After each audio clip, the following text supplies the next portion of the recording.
It's time now for our community update this morning, and joining us in studio is Green Bay Mayor Eric Enrick. Thanks so much for coming in. Yeah, thanks for having me. Now, the city is holding several town halls to get the public's input on city budgeting. How is this going to work? Yeah, so we've done this in the past. Last year was totally virtual. The year before we had a couple in-person meetings and discussions, town halls. We're doing the same thing this year, one on the west side, one on the east side. Both, though, will be available virtually if people want to tune in, and to see it streaming on Facebook. So the first one is going to be on the 21st of October over at NWTC. The next one on October 26th over at UWGB. Both are starting at 5:30.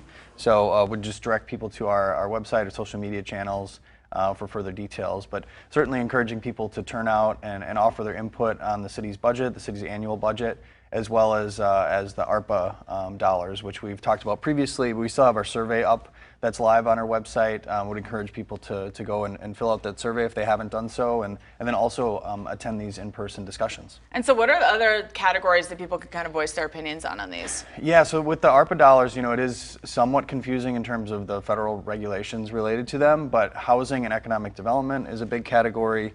Tourism-related activities, so arts and culture sorts of spending items as well. Infrastructure is somewhat limited, but stormwater is a large category.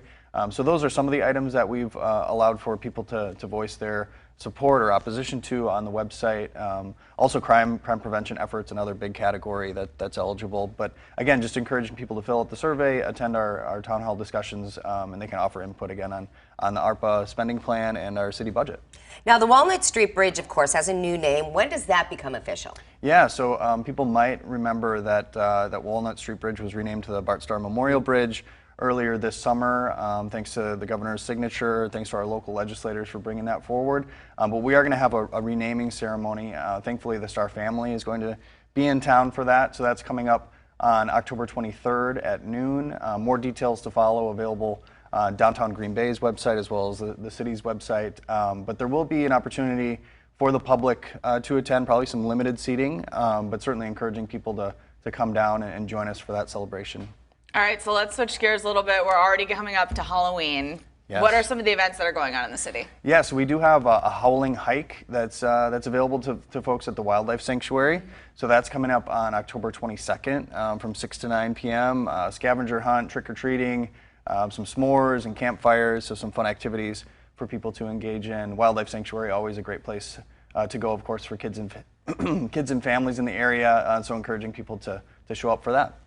Any reminders for residents and trick-or-treating for the kids this year? So again, for the city of Green Bay, we almost always have trick-or-treating on the 31st of October. So we're continuing to do that from 4 to 7 on October 31st. People can get out there and trick-or-treat. Just obviously respect, people that aren't engaging in it, but encouraging people to get out there and enjoy the holiday again. Kind of remind people, if you want to be part of trick-or-treating, put your porch light on. Absolutely. And if you don't have it on, then you're not going to. Yep, that's a great tip. All right, Green Bay Mayor Eric Enrick, thank you so much for joining us this morning. Thanks for having me. We appreciate your time.